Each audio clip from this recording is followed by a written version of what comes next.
పిడికిళ్ళతో మన్నే నాపై పోస్తూ ఉన్నారే, తలువాలు ఒడి బియ్యాలు నువ్వోసుకోవే.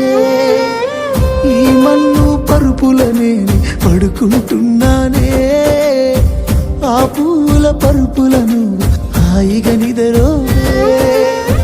పైసా పైసా అన్నాడు గదనే నిన్ను గన్న నాన్న, ఆఖరికి కురిసేది ఆటన సిక్కల ఆనా. పరువు పరువు అంటూ తీస్తిరిగదనే పరుగు, పానం పోయినంక మోగేదే డప్పుల దరువు. ఉండదనికే హాని పిల్ల పాపాలతోని, హాయిగా బతుకేను వందేళ్ళు. నువ్వు పూలు అల్లుకొని పోతున్నవే అత్తగారింటికి, నే పూలు